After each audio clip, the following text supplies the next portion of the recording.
নমস্কার বন্ধুরা, আজ আবারও হাজির হয়ে গেছি একটা ছোট্ট রেসিপি নিয়ে। খুব চটজলদি একটা রেসিপি। যেদিন কোনো কিছু রান্না করতে ভালো লাগবে না, শুধু এইভাবে একবার রান্না করে দেখবেন, এক পদেই সব ভাত শেষ হয়ে যাবে। তো চলুন, আজ রান্না করব পার্শে মাছের ঝাল, সর্ষে পোস্ত দিয়ে পার্শে মাছের ঝাল। তো প্রথমেই আমি এখানে কয়েক পিস মাছ নিয়েছি। মাছগুলোকে কেটে ধুয়ে ভালো করে পরিষ্কার করে নিয়েছি। এবারে কড়াই তেল দিয়ে দিয়েছি, মাছগুলোকে খুব সুন্দর লাল করে ভেজে নেব। এই পার্শে মাছটা আমি একটু ভালো কড়া করেই ভাজছি। যেহেতু মাছের ঝাল করব, তার জন্য মাছগুলোকে একটু কড়া করে ভাজলে মাছের ঝালটা খেতে ভীষণ ভালো টেস্ট হয়। আপনারা চাইলে একটু নরম করে ভাজতে পারেন, তবে আমি এখানে মাছটাকে একটু কড়া করেই ভাজবো। তো কড়ায় প্রথমে মাছগুলো দিয়ে দিয়েছি। এবার মাছগুলোকে ভালো করে উল্টে পাল্টে ভালো ভেজে নিচ্ছি। তো মাছ আমার ভাজা হয়ে গেছে, আমি তুলে নিচ্ছি। সেই মাছ ভাজা তেলেই দিয়ে দিচ্ছি একটু কালো জিরে, একটু কাঁচা লঙ্কা, দিয়ে দিচ্ছি একটু টমেটো। একটা টমেটো কুচি করে কেটে রেখেছিলাম, সেই টমেটোটা দিয়ে দিলাম। দিয়ে দিচ্ছি এক মুঠো পেঁয়াজ।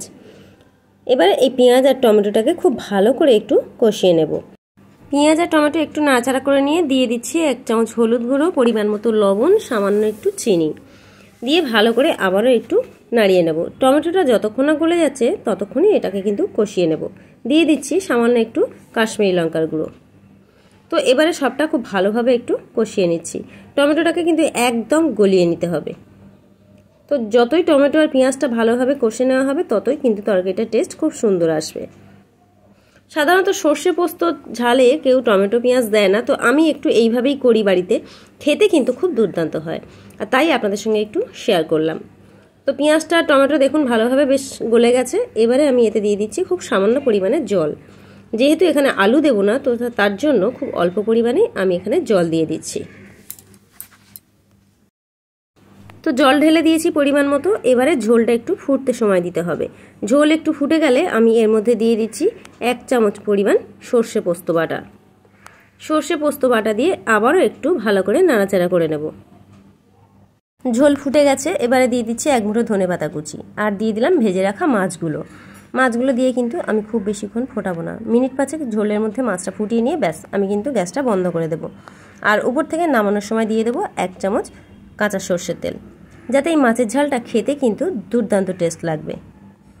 তো মাছের ঝাল কিন্তু আমার একদম রেডি হয়ে গেছে। এবার এটাকে আমি একটু নামিয়ে নিচ্ছি।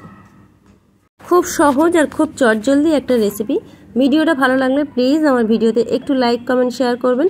যারা এখনও আমার চ্যানেলটিকে সাবস্ক্রাইব করেননি, তাদের কাছে আমার অনুরোধ রইল আমার চ্যানেলটিকে একটু সাবস্ক্রাইব করে নেবার জন্য। তো মাছের ঝাল কিন্তু আমার একদম রেডি হয়ে গেছে।